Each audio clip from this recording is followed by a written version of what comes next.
That main event was so good that even the crowd said, oh, fuck it, we know we're just supposed to clap, but we're going to cheer our hearts out. And boy, did they ever. They were so amped in the closing moments, wanting to see who would win between Jonah and Kazuchika Okada. They were so goddamn electric. I mean, goosebumps just thinking about it. What a fucking career rain-making win for Jonah. What a fucking main event. The best match of the tournament so far. One of my favorite matches of the year.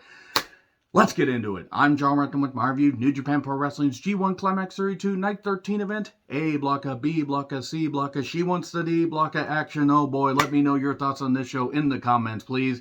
I gotta be honest, a lot of the undercard was a little bit dodgy, but that main event, that fucking main event, so goddamn good. Just fucking tremendous. It showed that even though Jonah's a big guy, he could hang with the absolute best. And let's be honest, Kazuchika Okada is one of the absolute best, if not the absolute best, depending on your personal taste. Fucking hell. This is what I love about pro wrestling. Not just New Japan, but just pro wrestling in general. You can pull something out like this where you just get into it. You get immersed into it. Great storytelling. Took them on a ride. Great shit. Just really, really fucking tremendous stuff. Also, you're getting this review a number of hours earlier than I anticipated because I couldn't sleep in and was like, oh, fuck it. The video will be on demand at some point, and then I forgot that it actually started just before I went to sleep. So I was like, oh, yay, I can watch it. And, man, I'm really glad I did. Had to sit through a few things that were, but, God, it was so good, so good. Jen, thank you very much for sending me this. I really do appreciate it. Fucking goddamn tremendous match. All right, let's talk about the undercard. So, Kevin Kelly and Chris Charlton on commentary. We get Goto, Yano, and Yoshihashi against Tanahashi, Finlay, and Nakashima. So, Nakashima wanted revenge after Yano basically got him destroyed by Lance Archer last night. And it was the usual fare.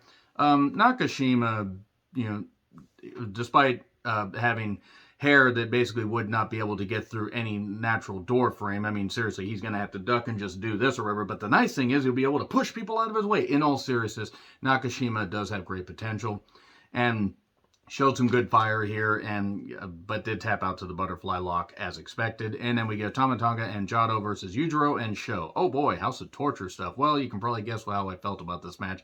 I like Tama and Jado. I mean, Jado's a good second for him. I don't really think he should be in the ring anymore. That's just my opinion. But, oh no, not the stick. And no, not getting hit in his own stick. And then Pimp Juice pins Jado. There we go. LIJ. While Hiromu Takahashi is on commentary, by the way, taking on Lance Archer, Dangerous Tekkers, and Taka Michinoku. Zack Sabre Jr. versus Naito? Yeah, I'll watch a series of those matches. Why not? They always work well together. Shingo versus Archer. Give me that as well. Maybe not a series, but at least give me one hard-hitting 15-minute match. MX pins Taka. There you go. Ospreay, Cobb, and Okan took on Jay White, Kenta, and Gato. So about 8 minutes later, Gato tapped out to the Sheep Killer. That's really all I got to say about that. Let's talk about the block of matches. So Aaron Henare, who has had some terrific performances in this. I mean, he started off great, beating Tanahashi, and has looked good in other matches, even though he has lost and he has mathematically eliminated. But he took on Evil and C block of action. I got a bad feeling about this. That's what I write down about pretty much every Evil match. And look, Henare is good. Evil is talented, but the heel shtick is just fucking annoying. So Henare does fire back, even though Dick keeps poking in. And the referee tried to swat Evil away and accidentally slapped Henare, which upset Henare. I don't blame him. I'd be upset if another man slapped me too. And then Dick got caught. But then we get a chair to the head and everything is Evil. 1, 2, 3. Henare has 2 points. Evil has 4. Don't you dare have Evil in the fucking running for the goddamn block. Just don't fucking do it. Stop trying to make the House of Torture happen. So Filthy Tom Lawler took on Bad Luck Fale in a block of action, and stop putting Fale in singles matches. Make this his last G1. Please, I'm begging you. I know that there was a reason maybe to put him in the 2019 one. And I know that there was a pandemic and stuff like that. Maybe they feel like, oh, this will be something good. Fale has not been able to put on good matches in a while. Not even good tag team matches. Because he can't go anymore. He looks impressive. And then anytime he hits a move, he's down for about a 50 count. Lawler kept chopping down Fale. Fale kept doing what he does. He did hit the grenade, but only for 2. He got hit with a spike DDT, and then we get the knee to face and a knee from behind. 1, 2, 3. Thank fuck Lawler won. They're both tied at 4. Well, they both have 4 points, but now Lawler has a tiebreaker over Fale. Lawler's going to try to run off a few wins here.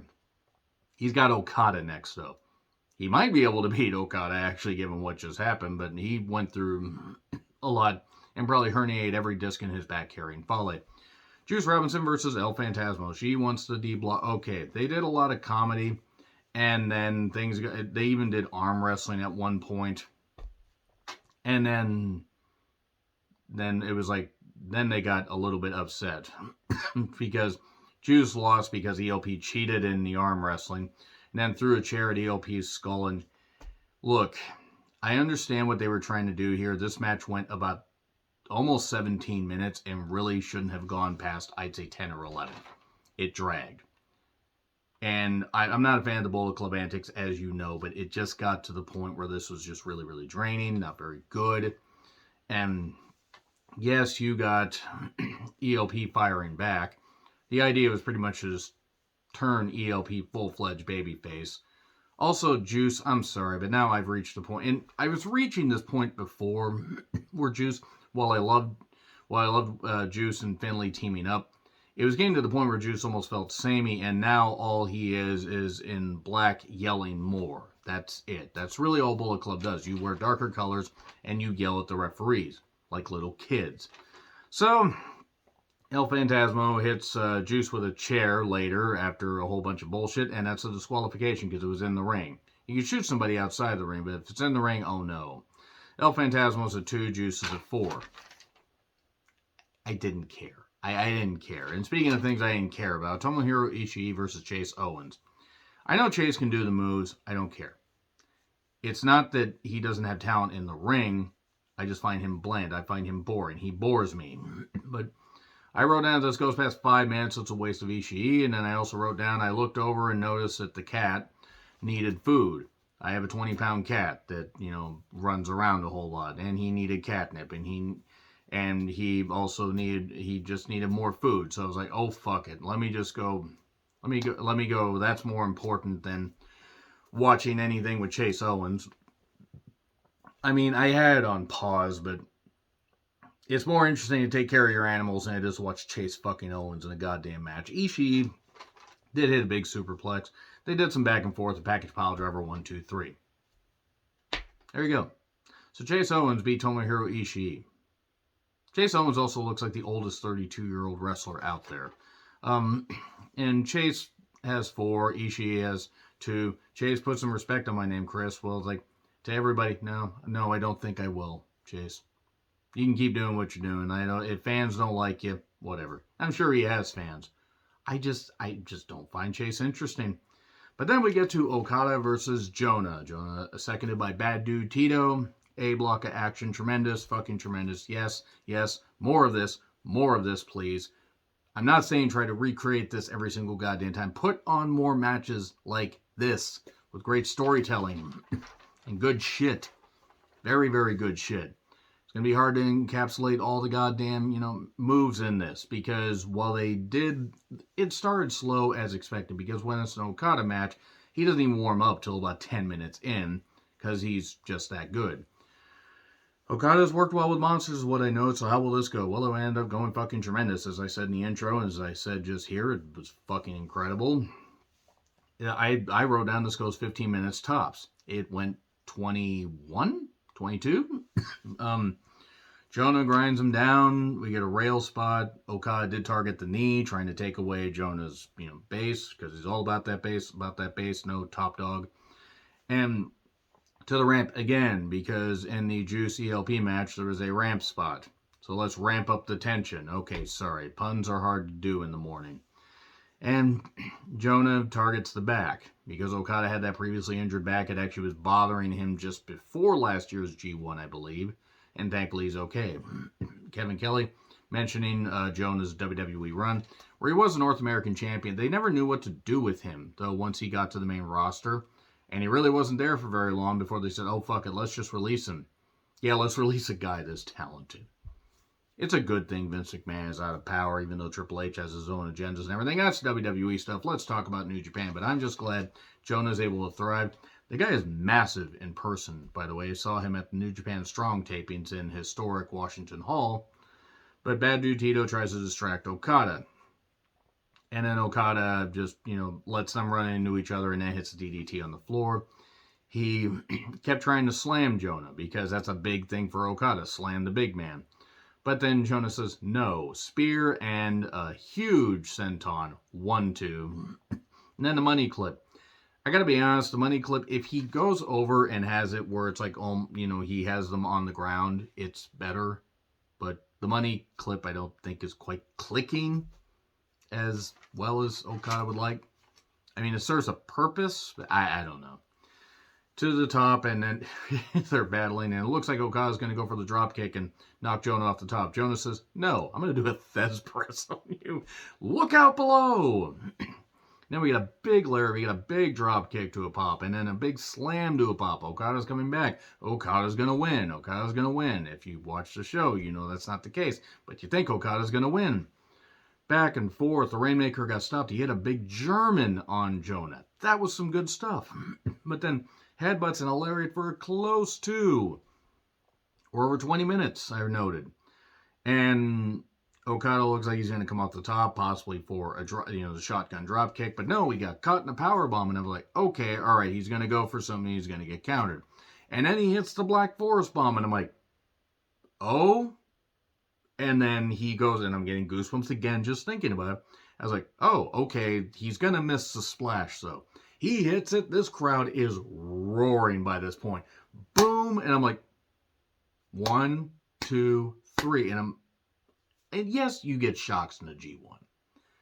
That's been going back since the G1 first started. You have to have these shocking wins to have the point totals and everything and all that stuff. And it's not that I didn't think Jonah had the ability. Jonah's had the ability. He just had to have that unlocked once he got away from WWE and was able to figure out all his stuff and make sure that he had solid work because of work visa and stuff like that. He had noted that in a video blog. The fact that Jonah beat Okada, that shows they have a lot of faith in him. That's some good stuff. That's a big fucking deal right there. That is a big goddamn deal. And he makes they're both at 6 points, by the way, but now Jonah owns the tiebreaker. Okada had, his destiny in his hand. I'm not talking about a copy of the PC game or whatever system that was for. I don't care because I don't play that many video games. But the fans apparently, and this is according to Chris Charlton because they didn't really shoot the crowd, but apparently some fans that were Okada fans were saying, oh, fuck this, we're filing out in anger. You got the fans, that's something. The New Japan fans, Japanese fans in general, they take this shit seriously over there. I mean, they have fun, but they take it seriously. Jonah cut the promo afterwards. He's very fired up. He says, I am the mighty and the mighty don't kneel. That's a very good shirt. This was fucking terrific, though. I wrote this down already on my, I have lists for favorite and least favorite matches of the, and I have broken down by companies. There's been some good wrestling. There have been very few standouts where I'm like, okay, I gotta fucking, talk about this. This was one of the big standout matches. If you have not seen this match and you're subscribed to New Japan World, do it. If you're not subscribed to New Japan World, seriously, and this isn't even paid sponsorship, but it's great for the archives and you get matches like this. Really good shit. Might end up being my favorite match of the year, or at least up there. Let me know your thoughts in the comments. Like, share, subscribe, Twitter handle in the description. I'm John Ritlin. I'll see you soon.